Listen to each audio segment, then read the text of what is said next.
complete without hearing the successful Filipino startup story. So Filipinos who have significantly given an impact in both the local and global stage.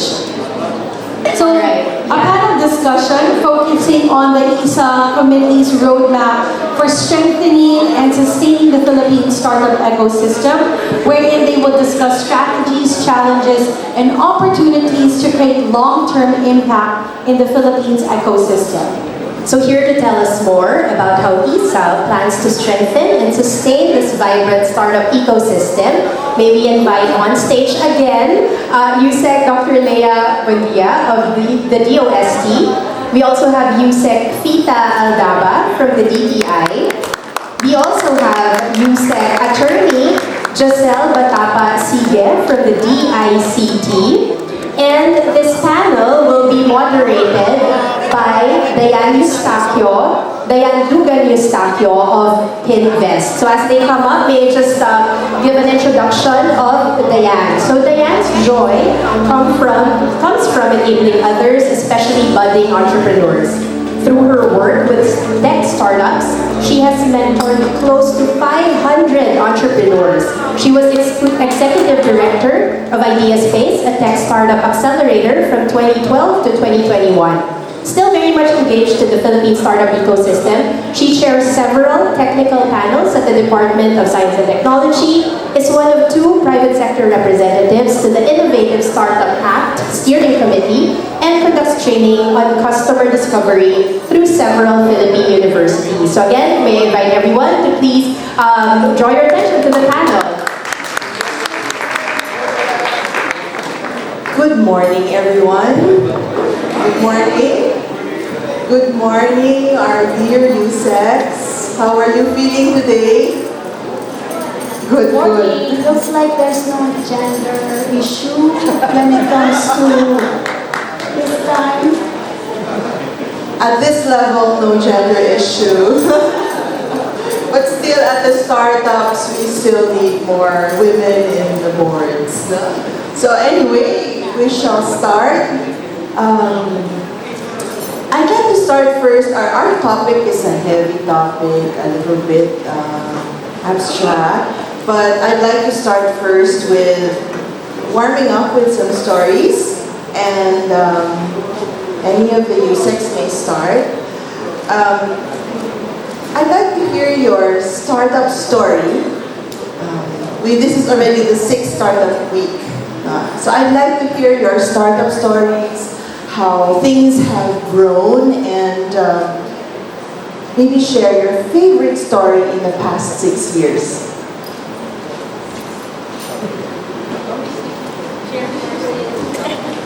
Okay, you know, you say the topic is heavy. It's heavier when I see people eating and I have no breakfast yet. Anyway, first of all, good morning, mayong aga, mayong buntag. I hear we have live streaming all over the Philippines. The Philippine Startup Week is for the whole country, not only for Metro Manila, but for the whole country. So, you said the ISA or the Philippine Startup Week is already on the 6th year. This is actually my 2nd year only, celebrating in the national level. So my stories are more in the regions, my stories are more in the provinces.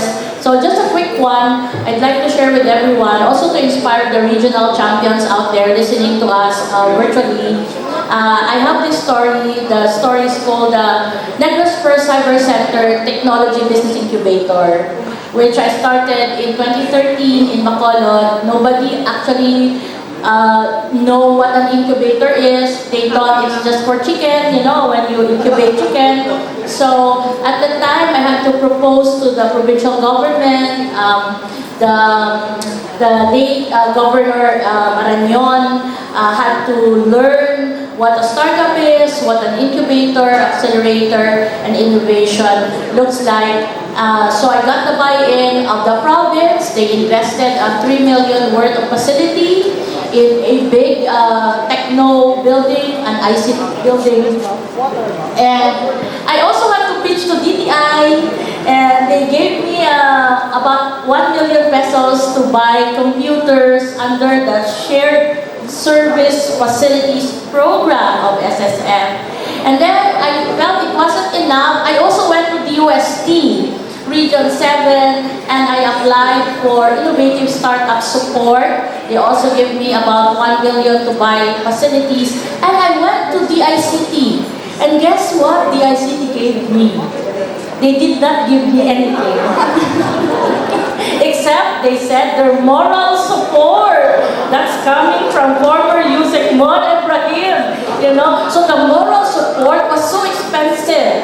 It was so expensive that we actually managed to scale the technology business incubator, and we have around 10 in-house startups and around 20 external startups. But the reality is, in every story, there's always a happy ending, there's always a sad ending.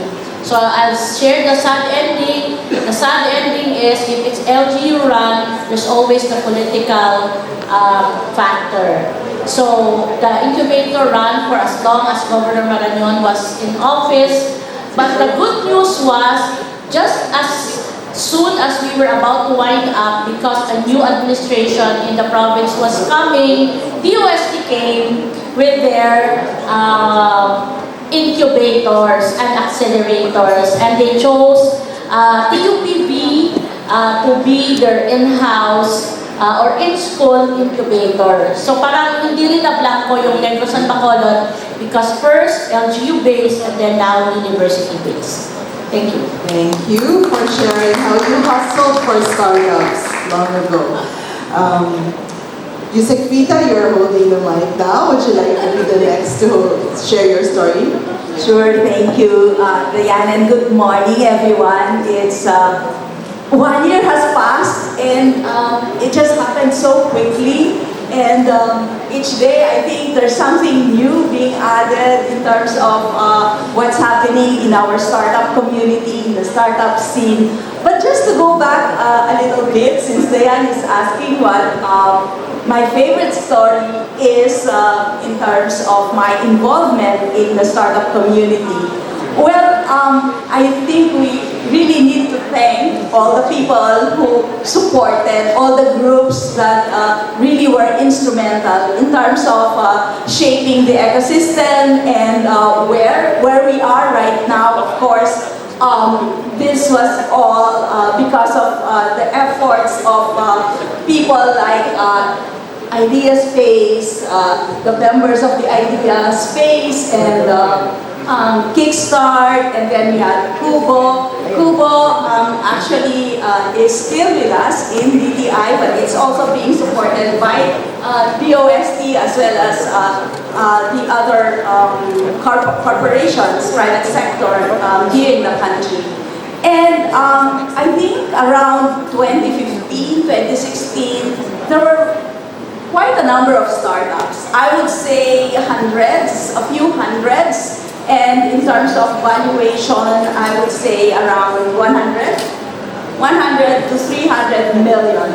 And right now, we're already, in terms of size, we've grown to over 1,000 startups with a valuation, which we saw earlier, of over $6 billion US dollars.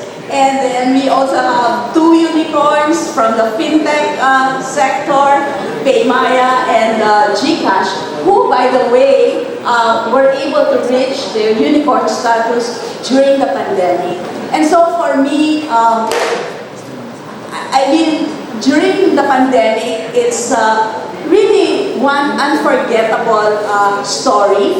But prior to the pandemic, 3 very important laws were passed. The Innovative Startup Act in 2019, and during the same year, the Philippine Innovation Act.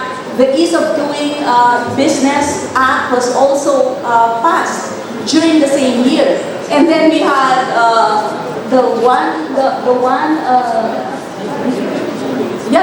Create Law also around the same year, and the TAC Pinoy very recently, and the one-person corporation, which I think is also one important legislation that our startups need. So that was in 2019, and then we had a pandemic in 2020. So what to do? But, you know, while of course we faced a lot of uncertainties, a lot of difficulties and challenges during the pandemic, but at the same time, what we've seen was, it was actually during the pandemic when a lot of startups actually emerged, and those that were existing, they were quickly able to pivot to activities that would address the problems back then, social distancing, and then online learning, online education. The need for technology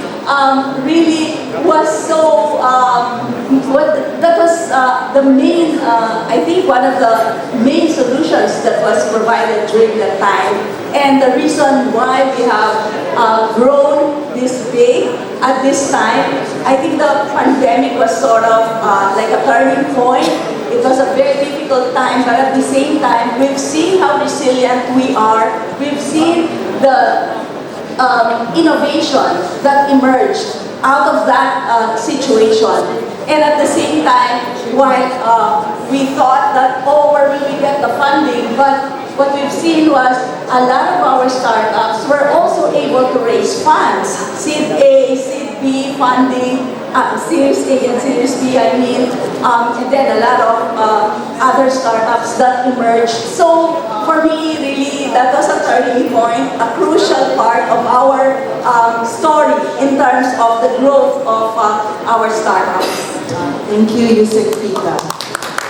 Yes. The memory seems so far away, but how fast things have changed since the pandemic sort of ended. Yusek Leah, your story, please. Thank you. Thank you very much. Maybe because I'm the oldest among the Yuseks, I would like to date back 2000. In 2000, that was the start of the startups, I think. But during that time, it's not called startups, technology business incubators. That's why we raised funds for these TBIs. We have one with UP Ayala TBI, we have UP Cebu TBI, we have the DOST PEZA TBI, we have several TBIs during that time. But the thing is, there was already awareness as far as the year 2000 was, which means we have already put in place some of the funding and some of the support system for these kinds of TBIs and startups.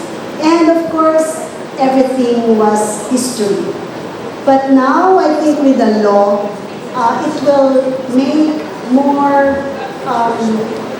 our startups more complete and more enhanced in order to be part of the whole ecosystem of startups. And of course, we have our target of 4 unicorns by 2030. So I think we have gone a long way, and with you journeying with us, we will not go wrong this time. Thank you.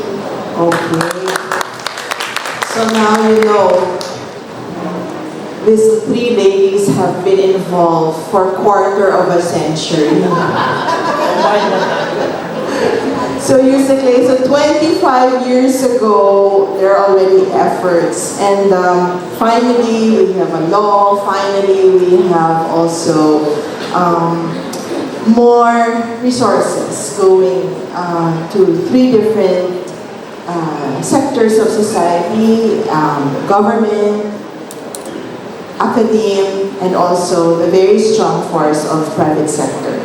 So let's go to how we can make all of these efforts sustainable. Yusek Jocelle showed us how it was her personal hustle. Yusek Fita shared with us how, you know, we also have to hustle and ensure we put policy in place. So what do you think are the challenges that make it difficult for us to pursue sustainable innovation? Maybe you can share from your respective departments. What are the challenges within your departments to ensure the efforts are sustainable? Ms. Leah? I can start. I think when it comes to challenges, we're not short of it, but we have a lot of challenges. But first and foremost, what comes to mind is, one, our researchers do not have that entrepreneurial mindset, which means they just do research. After they get all the results, they stop. And it's published, and it's just there, sitting in their shelves. But I think that entrepreneurial mindset should already be part of the researchers' paradigm shift for this moment. And second, I think researchers are risk averse when it comes to entrepreneurship. They don't want to share their research results because of IP issues and the like. So it's better for them to just publish and just keep it on the shelves.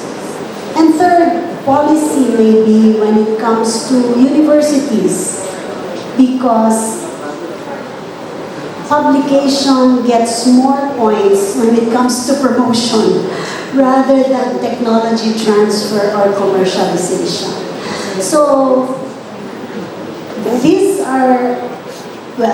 does not need enough funds, but it could be a starting point where all of us can contribute and change that paradigm.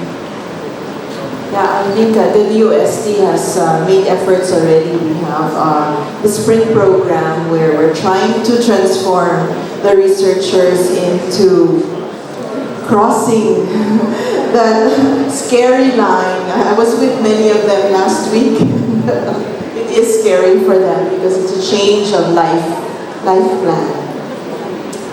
You said, Jocelle, how about in your department, what are the challenges to make our efforts in innovation sustainable? It says here we have 20 minutes to go for this panel. So, that's not even enough to share the challenges. 3 minutes. But, I want to transcend and go beyond just the Department of ICT, but the whole Philippine innovation ecosystem. 10 days ago, I was sitting in a panel with around 7 countries, and I was moderating the panel. It's all about ecosystems for impact. It's the Global Innovation Forum, where the discussion really revolved around digital innovation. And one thing I noticed across all the countries present there presenting was that there was a very healthy balance in terms of resources going to digital infrastructure and resources going to digital innovation. So for me, that's the biggest challenge. How do we pitch to our decision makers to somehow close the very wide gap in terms of investments into infrastructure and innovation? That's very important for us, not only for international level, but also in the local level. We cannot just go build hard structures and spend on technology. We need to invest in utilizing and leveraging on this technology so that our lives get better, so that we have enough jobs, so that we are upskilled, so that our GDP grows. So that is the goal of countries today. Invest more in innovation, particularly in digital innovation. So for me, that's the biggest challenge. ISA is, for me, the biggest hope of this country. And next year is going to be a big year for us in the DICT because we will be chairing it. But I believe in shared leadership. And shared leadership is important in pushing for innovation. So sana next year, it will be a whole of nation approach for us to really give a big push towards innovation. Number 2, we need to really consolidate our experts. In the ITU, as your ITU counselor of the Philippines, I'm sitting there now, and I'm proud to say that last year, the ITU convened a digital innovation board. Only 23 countries were invited to sit in the board. And I sit in the digital innovation board. And one of the key suggestions, I don't know, it just came out of my head. Maybe the food was good, so I was a little bit intelligent during the discussion. But the discussion was, how do we sustain? Now, my suggestion was create a global network of experts to help build a digital innovation ecosystem around the world. And so maybe that is also one dirt that we have to look into. We need to call out all the innovation experts. Kasi ang problem sa government, we do not know it all. We need to tap all of the experts in different fields to come together. Of course, we need to put in resources for these experts because kumakain din sila, di ba? So, we need to invest in experts to come because, ang sabi nga ni Yusek Leah, if hindi mag-share even internal experts of government, we need to bring in the other experts, the private experts. And of course, thirdly, just to continue my story earlier, we need to find politicians who are visionaries because we are going into another election season, and this is key for us. We need to also bring in the innovation mindset into the administrative and political side because private sector also cannot do it alone. We need to understand that politics will always affect our movement, our scale in the innovation sector. Mr. Yan. Thank you. Music Pita has picked up her mind already. Thank you, Jocelle. I of course resonate with what my colleagues have already pointed out. But I'd like to go back to the ecosystem. I think as DTI, really one very important role that we need to carry out is linking the private sector, linking our companies, our large enterprises, including the medium-sized ones and the SMEs, linking them with our startups, either as partners to help them address or find solutions to the problems that they are faced with, so as customers, and also in the future, maybe as investors. But that's still for the future. I guess one very important issue is that there's still a lot of gaps. There's still much work we need to do in order to really be able to say that our innovation ecosystem is strongly connected or strongly linked with our entrepreneurship ecosystem.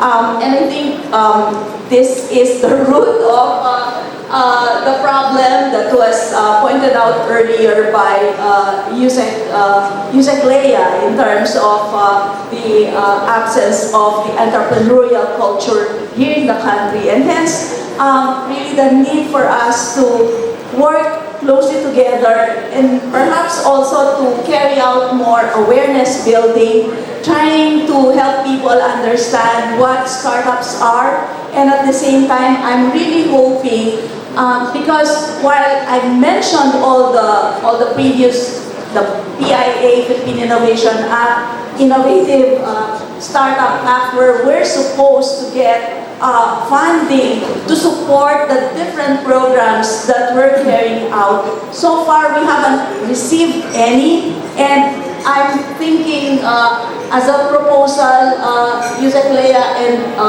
Yusek Jocelle, if we can perhaps put together one set of program, one proposal to be submitted by the ISA, no longer under the name or individual name of our agencies, but come up really with a good package, put together all our programs, and lobby strongly so as to be able to get the necessary funds that we need. Because even if you look at the various stages in the life cycle of a startup, we're still not able to fund some of the stages. like in ideation, for instance, I think we have to put some money in there, and if we can also enhance and expand on our existing programs by being able to get the necessary funds, I think that's really crucial in terms of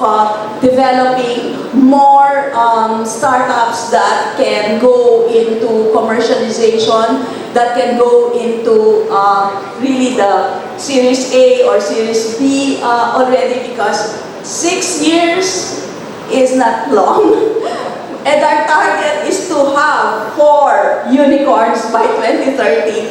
And hence, it's really important that we provide a more comprehensive set of support, all the necessary expertise, the talent, the people, and the money, the resources that we need to boost the growth of our startups. Yeah, so how do we get those 2 other unicorns? Maybe from the logistics or the e-commerce sector, complementary to fintech. Yeah, I would like to go further into funding, since Fita mentioned it. What mechanisms and programs are available to support the research initiatives from the DOST? How can we improve the pipeline from DOST to DTI in terms of funding our DICT, more research-based startups? Yes, ma'am. Leah. Well, actually, in terms of funding, I think we have been putting a lot of funds for startups when it comes to research. But our startups, supposed to be, these are startups which needs to still polish their products through research and development. They should be able to show that their proposals need funds in order to polish or do some more things in order to make their startups be feasible or more income generating. And that is why we have funded. In fact, we have funded around 500 or more than 500 million startups, or pesos, 500 million pesos worth of startup grant funds. And this is not only for the industry or the energy sector. We have for the agriculture sector as well, and we have also for the health sector. So it encompasses all sectors that DOST is mandated to do so. But increasing the funds, I think every year, since there is an increase in funds, well, for the Department of Science and Technology, we always put in some increases in the startup grant fund. But as Yusek Fita said, if the government will provide funds to the ISA, it will be easier to have more funds to really focus on the startups rather than just have individual funds where, of course, you have, the department has the discretion to maybe reduce or to maybe put it in some other more equally important programs. But if it is specified for ISA, then it will be easier for us to allocate funds. So there's a lot of work for us to lobby for funding from the legislative sector. Yeah, and if I may intervene, Diane, at this point, we need the money, we need additional resources, because not all of the startups that we will be supporting will become successful. 50% is that high or still low? Success rate.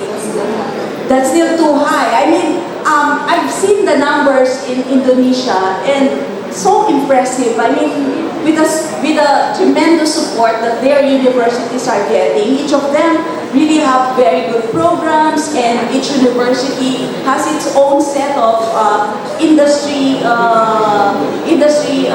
priorities. And hence, and the way I see it, there's really not much duplication in terms of the efforts, but the success rate is something like 60%.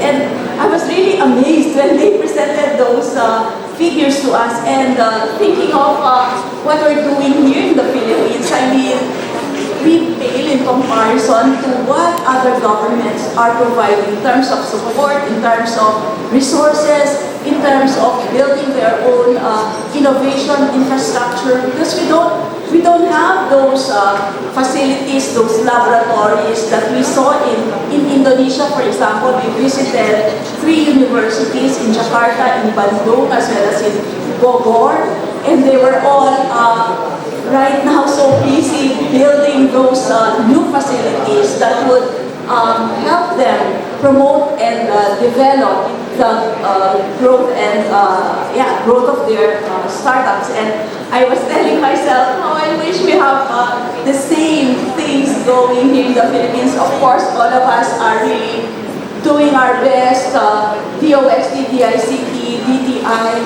but really the reality is we don't have that much funding support. I won't mention the programs that Israel implemented while it was growing its ecosystem, or what Singapore has, because we're right now still far away from the ecosystems that have been built in these countries. But if we're able to really work together, collaborate, for ISA to work together with NIC, and for NIC to also provide us with the necessary support, because I think we have a lot of very good programs, except that we're only able to serve a few. And in fact, our programs are actually concentrated here in NCR. And even our startups, in terms of geographic location, over 60% are based here in NCR. And we know that there are budding startups all over the country, as experienced by Secretary Jocelle. And hence, really, the need for funds. Because the programs are there, but we need the funds to implement them. Miss Jocelle, I know, may hugot siya. Yeah, I'll answer first your question very specifically. 3 things. Funding. Far or long term would be, number 1, amend the law, ensure that the ISA law contains a specific provision on a year-to-year funding, and ensure that the ISA is really recognized in the law as the repository of the funding. Okay. Number 2, so that's long term. The not so long term is, I'm happy to share with you, everyone, that a lot of foreign grants are available, especially for digital innovation, Israel, Korea, and so I'm thinking, let's go and apply as ISA. No? Not only DICT, because I believe innovation is not only DICT's term. It's a whole of nation, it's an ISA approach. So Korea, for example, KISD, is offering a lot of grants. They're actually complaining why we're not applying. And the most low-hanging fruit is, let's all lobby for the extension of the application for the National Innovation Fund, because it ended 2 days ago. And if you want a very impactful application, if NEDA is listening right now, maybe they can wait for the ISA application. The ISA can actually submit a joint application for an innovation fund for the startup innovation ecosystem of the Philippines. Don't you think maybe a 1-week extension could help us really get the ball rolling? Because to conclude, Ms. Dayan, innovation comes from the root word innovare. It means new. If we're still doing the old, that's not innovation. Now, although we are old, but we are very innovative in terms of mindset. So, innovare means we do new things Innovation means it's not what we do, it's not what DOST or DTI or DICT are doing, it's how we do it. It's how we do things faster, quicker. And so here you have three powerful ladies trying to solve the innovation problem of this country. Power of girls. So please help us, because I just have to add this. If you're having a problem getting applications in the levels of our department, in the DICT, we have an overwhelming application of startup challenges in universities. We are reaching 800 applicants every year, 600 universities. In short, yung idea nanggagaling in the young people, in the universities. But walang pera doon to help them. Imagine last year, out of 600 entries, the one that emerged as winner is an AI-aided coding app. And they won, they got the prize, but nobody actually got to them and, asked for their idea. And we have hundreds and hundreds of ideas in universities, and there's not enough resources to nurture these ideas. Okay, yeah. There's so much to talk about and so many stories to share. So I hope this very abstract concept of making our innovation ecosystem sustainable is more concrete with everyone in the room. By the words of the USEX, they mentioned, number one, the glue. All of us need to work together. When we talk about supporting the early stage entrepreneurs who come out of universities, it's not just funding, but many of you who are experts here can step up and offer your mentoring services and coach them. That's a huge resource, more powerful than funding also. Mindset is also something that we have to keep working on. Everyone in this room, definitely, I would like to believe, has the growth mindset. But how do we make this ripple? And through the help of the three agencies and also other government agencies, we need to ripple this mindset across. Knock, knock, DOF, BIR. Yeah. These are the people we'd like to see in next year's Startup Week, get them more involved, hopefully. And then our other resources like our researchers, they need to also come and be in the picture. So we have 18 seconds left, but I would like to pass the mic on to our USEX to also maybe last billion before we move on to the next part of the program. Any more things? Yeah, 0 minutes, but then there's still something we would like to point out. Okay, si Yusek Leah ang last as chair. Bibilisan ko, I'll just share with you the 3 key takeaways from the ITU session on digital innovation. What makes a digital innovation or an innovation ecosystem? Number 1, collaboration is essential for ecosystem growth. Number 2, strategic partnerships to enable impactful innovation. And number 3, adaptability and local capabilities are key to success. That's why I'm a good soldier. Tomorrow I will fly to Cebu and consult for purposes of policy formulation and revisiting policies about 30 startups in Cebu, following the ISA vision. Thank you very much. Thank you. Well, of course, collaboration, I think we have emphasized that.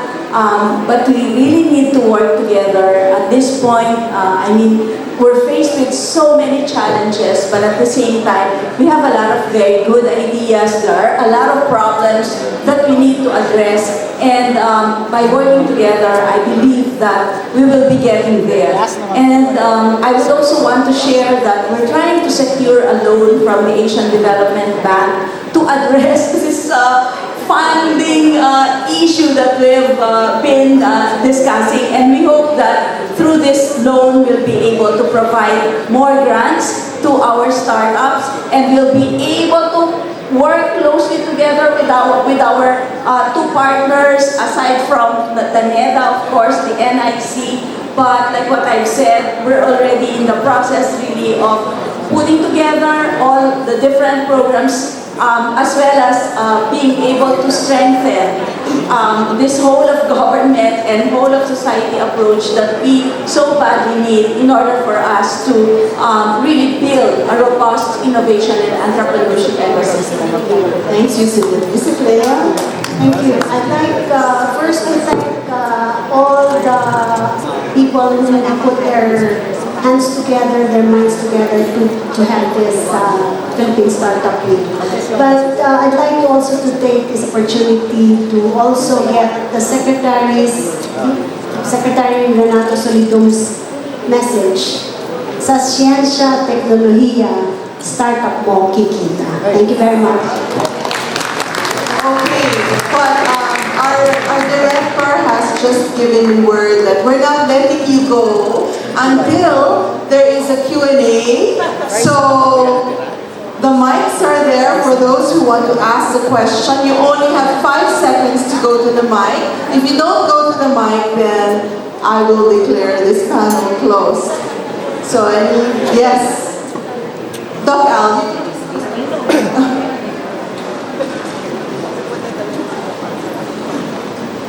Please introduce yourself, Doc Al. I'm Dr. Al Serafica. I'm representing the NAST, the National Academy of Science.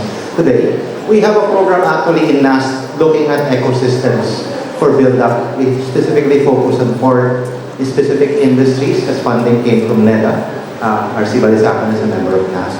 And the way we approach the ecosystem evaluation in EV, electric vehicles, AI, additive manufacturing, omics technologies, and agri-tech. Those are the 5. Part of the model that we're using is looking at a 5-member team in each of the solutions team to address a particular problem. That being the normal 3 teams, academe, industry, and government. But we added the entrepreneur and risk capital. So like in a basketball team, tao-tao, 5. Now, I wanted to highlight that most of you guys are part of the entrepreneurial team here. How many of you are part of this greater, we call it transdisciplinary teams? And what can our 3 Wonder Women in government be able to facilitate this formation of this transdisciplinary teams so that the startups can start charting? Because government still is more likely the biggest customer for our startups. So by talking to them early for funding, eventual applications, and sustainability, they'll be more likely to become unicorns. So what can we do to promote this formation of transdisciplinary teams, and who amongst our group, which I always represent DTIs, industry providers, who are the users, who are the customers. DOST provides the funding and the product development initially, and DICT also can do the data validation as well as the actual feasibility testing. But hopefully we can expand that amongst the industries. But what do you think should we do in terms of promoting this mindset of not just being an entrepreneur with one product, one customer, but really being part of this transdisciplinarity involving industries, risk capital like League of Corporate Foundation funding. There's about 6 billion of those available in education alone. So clearly, this is a wonderful opportunity to meet all the startups today. Thank you.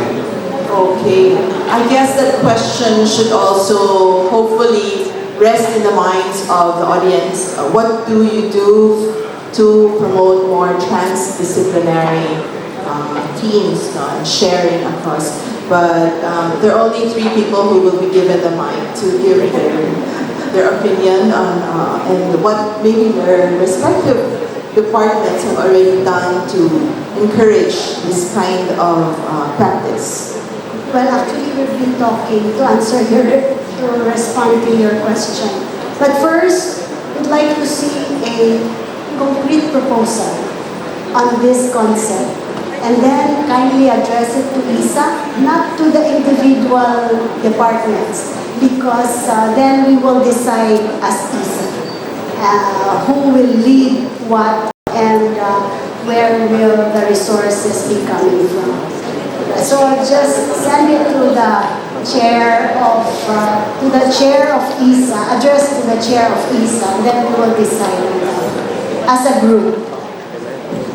Okay, I think I can vouch for programs within because I've been involved with all 3 of your departments, of the transdisciplinary teams, but I think Doc Al says we need to step on the accelerator a lot more and put more fuel to that. Okay, one more question and then we will let these 3 ladies go. Yes, sir. 2 questions. Good morning. Okay, go ahead. Jose Ingles, Philippine Inventor Society. I was at the ABB Business Opportunities Fair, and they said they have a fund for startups, high-tech advanced. But after the event, I checked with the registration. The registration is closed. Number 2, I noticed that the DTI and the ADB is negotiating a $400 million loan for an innovation hub. That will be doing the funding, I think. What is the question, Mr. Ingles? Input lang. Okay. Thank you very much, Mr. Ingles. He has been a personality that we have met for more than 6 years already. And If I may just also in response to the 400 million loan that we're currently negotiating, we've just submitted the proposal. But I'd like to point out as well that it's just that it's DTI who submitted the proposal. But in terms of the implementation, this is going as what Yusek Leah mentioned a while ago. For the startup component, this is going to be under the ISA.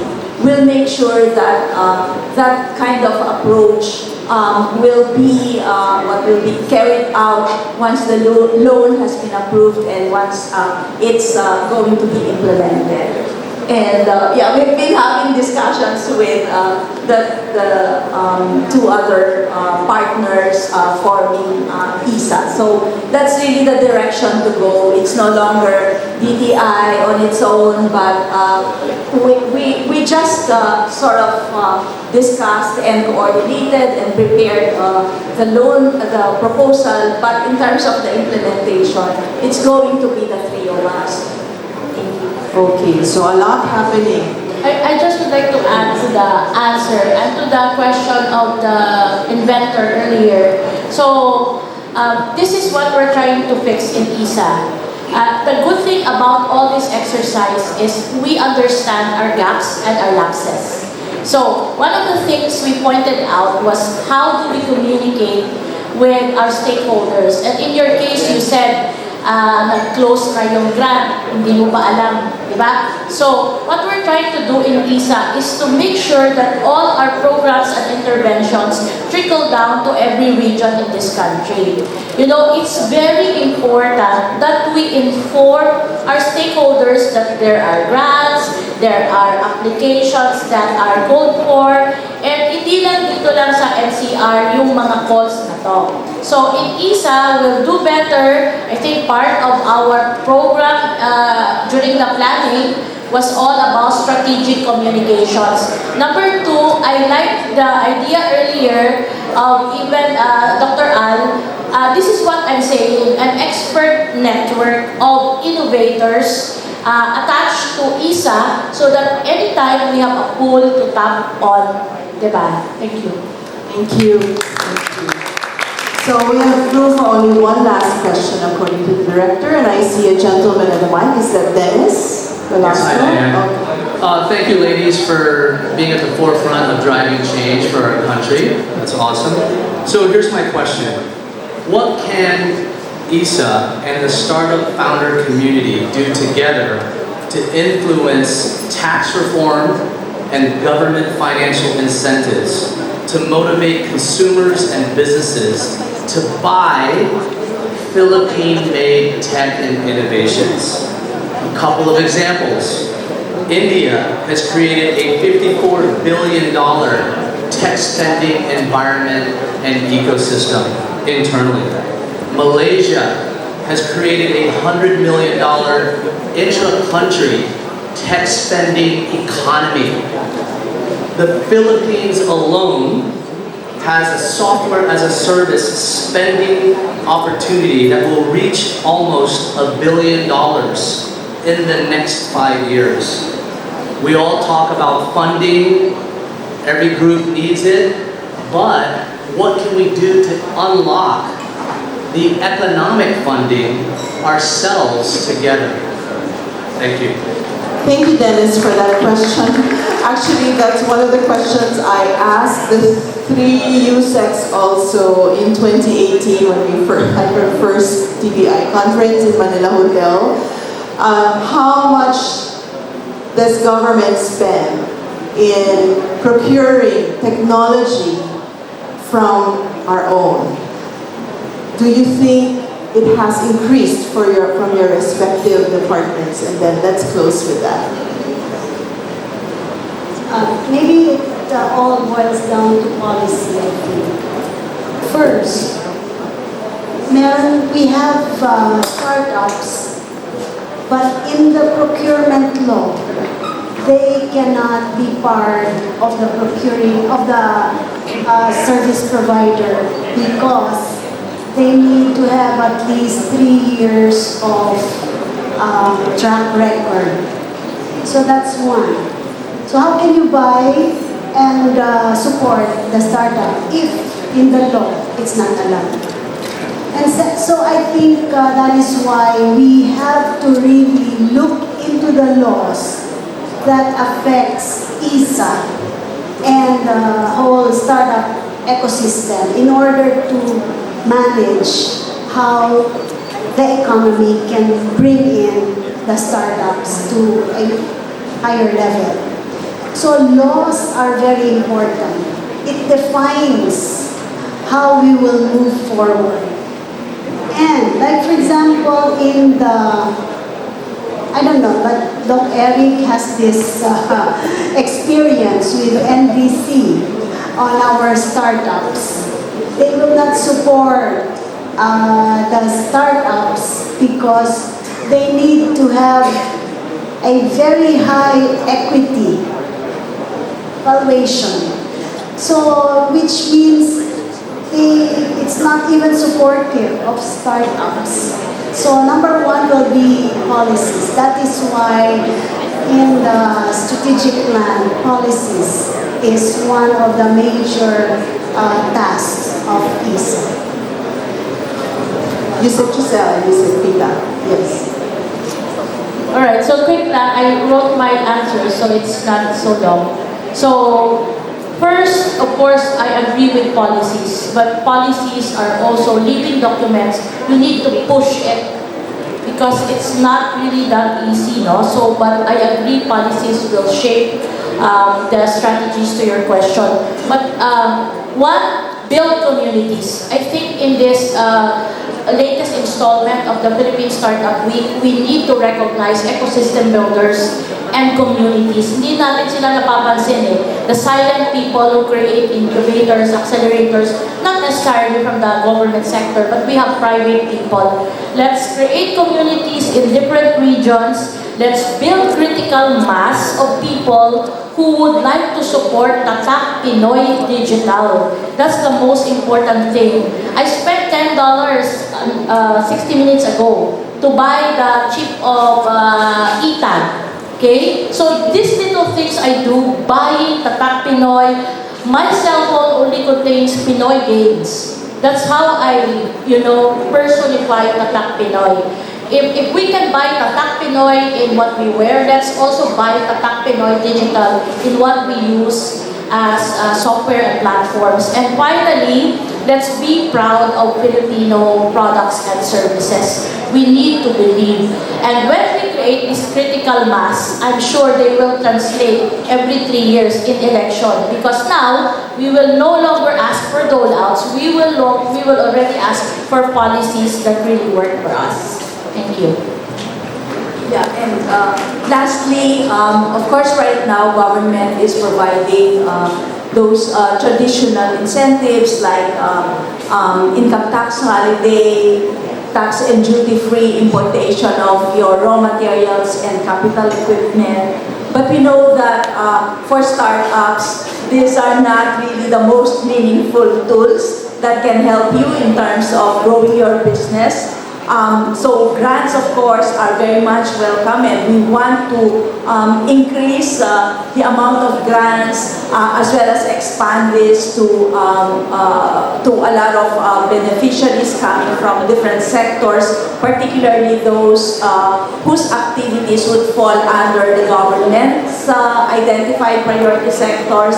And then, most importantly, I think what you've pointed out really is the way to go. It's a non-traditional way of doing things, and that's for government to really be the first buyer of our startup products. And under the Tatak Pinoy Act, we are also already identifying a list of products, Filipino products and services that should be procured or that should be prioritized by the government. We have an initial list, and tech products and services are among those priority lists that we've submitted to the Council of the Tatak Pinoy for approval and then for discussion with the different government agencies.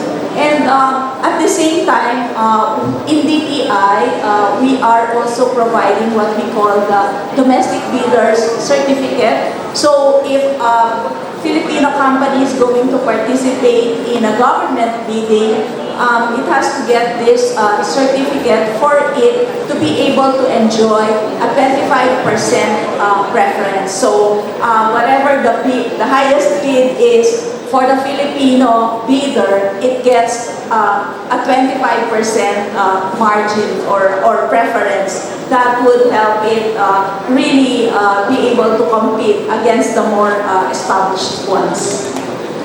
Okay, thank you very much. So as we close, I would like to thank the audience for being participative, and I know the small huddles you have with your seatmates reacting to the statements of the USEX shows how much engaged you are.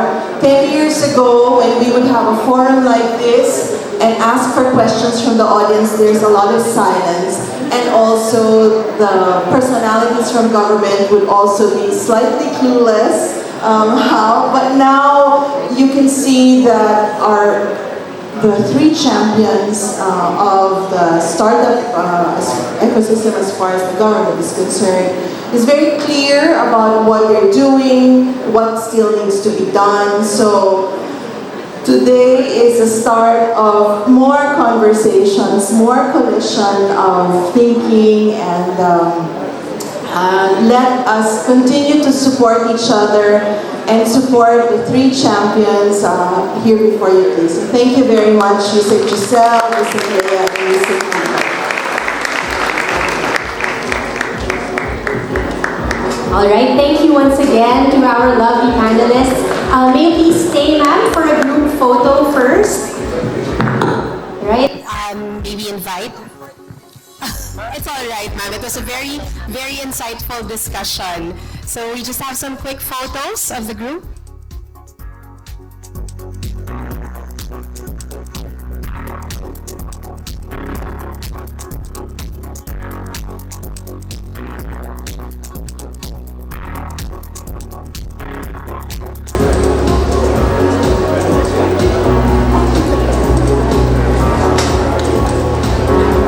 All right. Once again, let's give another round of applause to USEC Dr. Leah Buendia, USEC Dr. Fita Aldaba, USEC Attorney Jocelle Batapa-Sigue. Thank you so much for that very, again, insightful discussion of the challenges and what else we can look forward to for the future of Philippine startups. Thank you, ma'am.